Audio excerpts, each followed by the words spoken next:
लेकिन को करोगे जैसे मैं आपको समझा रहा हमने किया था। तो जो लीनियर इक्वेशन है, आप ऐसे क्लियर कट अंडरस्टैंडिंग होनी चाहिए। लीनियर इक्वेशंस के अंदर सबसे पहले हमने क्या किया है, मैंने आपको बताया था कि लीनियर इक्वेशन को सोल्व कैसे करते हैं। तो मैंने आपको कई तरह की दो वेरिएबल वाली दो इक्वेशन बताई थी मैंने आपको। मतलब कि ऐसे हो 2x+3y is equal to something, 3x+4y is equal to something, उनको सोल्व करना। तो उनके अंदर हम क्या कर रहे थे, उनके अंदर हम किसी भी एक वेरिएबल के कोएफिशिएंट को इक्वल कर रहे थे नंबर से मल्टीप्लाई करके, और अपनी जरूरत के अकॉर्डिंग एक इक्वेशन को दूसरे से या तो सब्ट्रैक्ट कर रहे थे या ऐड कर रहे थे, ताकि एक वेरिएबल खत्म हो जाए। ठीक है, फिर उसके बाद एक वेरिएबल की वैल्यू आ जाती थी और फिर इक्वेशन में वैल्यू पुट करके दूसरे वेरिएबल की इक्वेशन निकाल लेते थे। और ऐसे ही हमने लीनियर इक्वेशन का एक टाइप किया, तीन वेरिएबल जिसके अंदर हमें तीन इक्वेशन चाहिए सोल्व करने के लिए। ठीक है, तो इसके अंदर स्टैंडर्ड क्या था, तीन वेरिएबल तीन इक्वेशन के अंदर हो क्या रहा था। हम सबसे पहले, अब देखो ध्यान से, हमारे सामने तीन इक्वेशन थी। हम किसी भी दो इक्वेशन का जोड़ा बनाते थे, उसमें से एक वेरिएबल को काट देते थे। मान लो ये equation x y z variable में है, तो उन दो इक्वेशन में से सपोज हमने y को खत्म कर दिया, एलिमिनेट कर दिया उसके कोएफिशिएंट सेम करके, तो हमारे पास एक इक्वेशन आ जाती थी x और z में। उसके बाद हम किसी भी और दो इक्वेशंस का जोड़ा बना के, हमारी मर्जी है फॉर एग्जांपल इनका, फिर से हम वहां से y को खत्म करते थे, तो हमारे पास एक और इक्वेशन आ जाती थी दो वेरिएबल में। तो फिर ये जो क्वेश्चन का टाइप हो जाता था, ये इस तरह का हो जाता था कि दो वेरिएबल में दो इक्वेशन है। फिर इसको हम इसी इक्वेशन की तरह सोल्व करते थे, और उसके बाद एक वेरिएबल की वैल्यू आते ही हम इसी वैल्यू को यहीं पर किसी एक इक्वेशन में रखेंगे, दूसरे वेरिएबल की भी वैल्यू आ जाएगी, और जब दो वेरिएबल की वैल्यू आ जाएगी तो यहाँ पर किसी भी एक इक्वेशन में रख देंगे तो तीसरे वेरिएबल की वैल्यू भी आ जाएगी। ठीक है, तो मतलब सिंपल हो क्या रहा है, थ्री वेरिएबल थ्री इक्वेशन वाले सिस्टम को हमने टू वेरिएबल टू इक्वेशन में कन्वर्ट किया, देखो यहाँ पर, और उसके बाद एक वेरिएबल एक इक्वेशन में, जब हमें एक वेरिएबल की वैल्यू आ ही गई।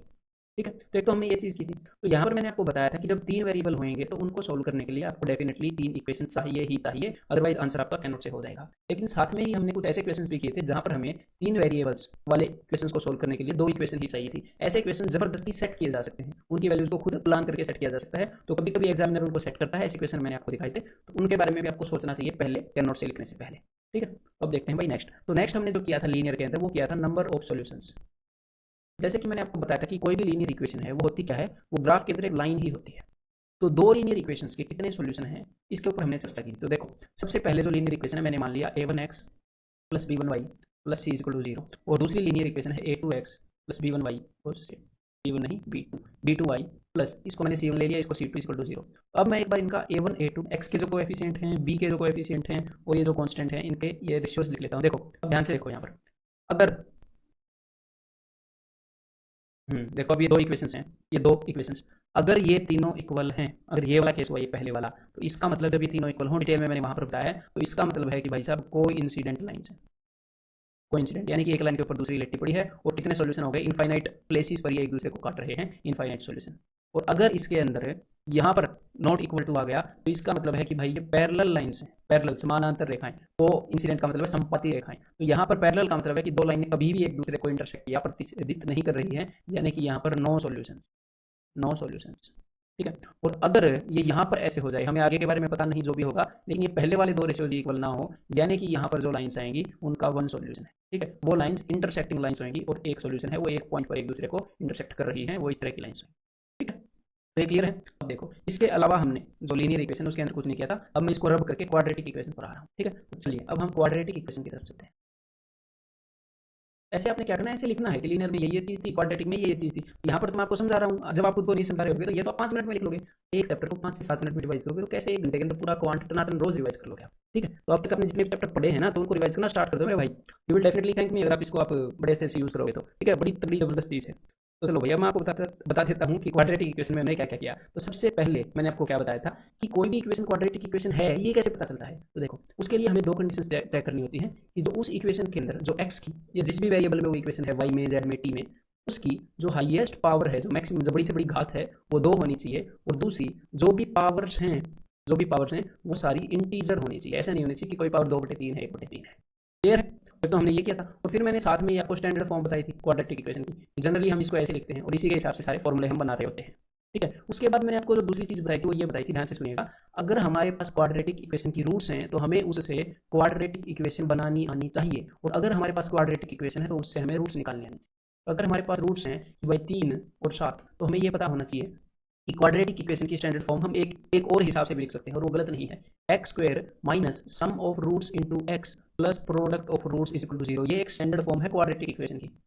ठीक है, और ऐसा मत सोचना कि यहाँ पर ये मैंने वन बना रखा है। देखो भाई, अगर आप मान लो दो इक्वेशन ऐसे हैं, 1/3 एंड 5/3, ऐसे हैं, ठीक है। तो इनका सम ऑफ रूट्स क्या है, सम ऑफ रूट्स है इनका 6/3 यानी कि 2, और प्रोडक्ट ऑफ रूट्स क्या है, प्रोडक्ट ऑफ रूट्स है 5/9। तो आप इसको ऐसे डेफिनेटली लिख सकते हो x square minus 2x plus 5/9। ये एक स्टैंडर्ड फॉर्म है, इसमें कोई भी खराबी नहीं है। लेकिन एग्जामिनर जब इस 9 को यहाँ पर पहुंचा देता है ना मल्टीप्लाई करके, तब जाके यहाँ पर कोई चीज आती है। अदरवाइज क्वाड्रेटिक इक्वेशन में इस फॉर्म में यहाँ पर कुछ होता ही नहीं है, यही स्टैंडर्ड फॉर्म होती है। और इसी के कारण लोगों ने फिर ये वाली स्टैंडर्ड फॉर्म बना दी है, नहीं तो ये बहुत ही प्योर स्टैंडर्ड फॉर्म थी। इसको इसी में रहने देते तो स्टूडेंट्स को कम लगते। खैर छोड़ो, ठीक है। तो क्लियर है। तो आपकी ये जो इक्वेशन है ये आपको हेल्प करेगी कि जो इक्वेशन की रूट्स हैं उनका सम क्या होता है, उनका प्रोडक्ट क्या होता है, उसकी रिलेशन डिटरमिन करने में। तो अगर हमारे पास इक्वेशन की रूट्स हैं तो हमें इक्वेशन बनानी आनी चाहिए, और अगर हमारे पास इक्वेशन है, अगर मान लो इस फॉर्मेट में है, तो जो सम ऑफ रूट्स है वो क्या होगा, यहाँ पर जो भी चीज़ है उसका साइन आप चेंज करोगे, डिवाइडेड बाई, यहाँ पर अगर एक होगा तो डिवाइड करने की जरूरत नहीं है, लेकिन ए है तो डिवाइड करो। और प्रोडक्ट ऑफ रूट्स क्या है, वो है c/a।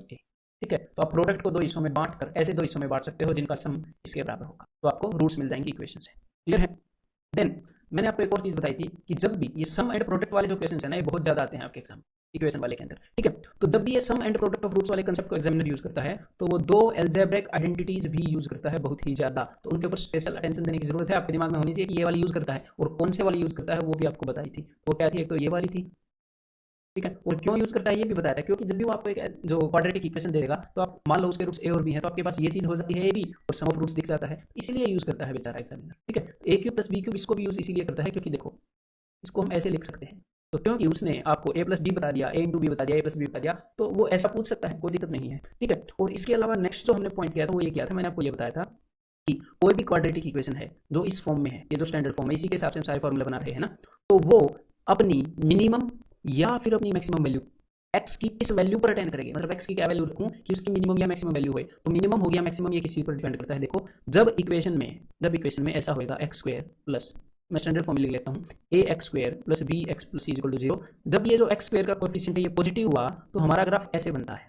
तो मतलब कि उस केस में आपसे हमेशा मिनिमम पूछता है कि मिनिमम कितनी हुई। और अगर ये यहाँ पर नेगेटिव हुआ तो इक्वेशन का ग्राफ ऐसे बनता है। तो इस केस में देखो ये अपनी मैक्सिमम कहीं पर अचीव करती है, मिनिमम इसकी माइनस इन्फिनिटी होती है तो मिनिमम पूछेगा नहीं। और दूसरा जो केस था उसके अंदर इसकी मैक्सिमम इन्फिनिटी होती है तो मिनिमम आपसे पूछता होता है, ठीक है। तो आपसे वही पूछता है जो उस इक्वेशन की ऐसे किसी जगह पर अचीव होती है, तो उसकी टेंशन नहीं लेनी। तो मिनिमम और मैक्सिमम दोनों वैल्यूज जो अलग अलग इक्वेशन मैंने आपको बताई, उनकी उसी जगह पर अचीव होती है जब उनका सम ऑफ रूट्स को आप दो से डिवाइड करते हो, मतलब कि उनकी रूट्स की एवरेज निकालते हो। यानी कि सम ऑफ रूट्स क्या होता है, माइनस बी अपॉन ए, माइनस बी अपॉन ए। तो इसको मैं दो से डिवाइड कर रहा हूँ, जब एक्स की value minus B upon 2a होती है, तो वो इक्वेशन अपनी मिनिमम या मैक्सिमम वैल्यू अचीव कर लेती है। और मिनिमम और मैक्सिमम वैल्यू होती क्या है इक्वेशन की, देखो एक्स की वैल्यू जब इतनी होगी तो वो अचीव कर लेगी, लेकिन क्या होगी मिनिमम और मैक्सिमम क्या अचीव करेगी, उसके लिए ये फॉर्मूला है। जो वैल्यू है, वैल्यू इट सेल्फ की जो मिनिमम और मैक्सिमम वो क्या होगी, 4ac minus b square upon 4a। Clear है। देन इसके अलावा पांचवी चीज मैंने आपको क्या बताई थी, पांचवी चीज मैंने आपको बताई थी नेचर ऑफ रूट्स, ठीक है। तो नेचर ऑफ रूट्स को एक बार जल्दी से रिवाइज करवा देता हूँ। जो नेचर ऑफ रूट्स है वो अल्टीमेटली आपका डिपेंड करता है, क्योंकि जो ये स्टैंडर्ड फॉर्म है यहाँ पर लिखी थी थोड़ी देर पहले, इसको आप एक इस तरीके से भी इसके रूट्स निकाल सकते हो, minus b plus minus under root. ये अपने स्कूल में भी डेफिनेटली पढ़ा होगा, एनसीईआरटी में तो कहाँ पर बच्चे जाओगे, पढ़ना ही पड़ेगा, ठीक है। Divided by 2a। तो देखो जब ऐसे स्टैंडर्ड फॉर्म में, और अब करते हैं भाई एक बार, थोड़े से सांस ले लो एक बार। हाँ देखो मैं रब करते करते कभी कभी कुछ बोल देता हूँ, कुछ वही मुझसे हो जाता है, इसलिए चलो अब एक चीज़ पर ध्यान देते हैं। एक बार में आपको पढ़ाना काफ़ी इंपॉर्टेंट काम है, ठीक है, सिखाना किसी को। अब देखो ये जो है ये इक्वेशन की रूट्स हैं, इक्वेशन की रूट्स। तो यहाँ पर इस अंडर रूट के नीचे जो चीज़ है वो क्या है, उसको हम डिस्क्रिमिनेंट बोलते हैं। तो जो रूट्स हैं वो किन किन तरह की हो सकती हैं, देखो वो हो सकती हैं इमेजिनरी हो, वो हो सकती है कि भाई रियल हो एंड डिस्टिंक्ट हो। डिस्टिंक्ट मतलब कि अलग अलग हो सकती हैं जो रूट्स हैं, वो रियल हो एंड इक्वल हो, और वो हो सकती है रैशनल हो, या फिर इक्वेशन की रूट्स इरेशनल हो। जो जो आपसे पूछेगा वो मैं बोल रहा हूँ, जो जो भी पूछने के चांस हैं सारे। तो देखो ये कैसे कैसे होंगे वो मैं आपको बता देता हूँ।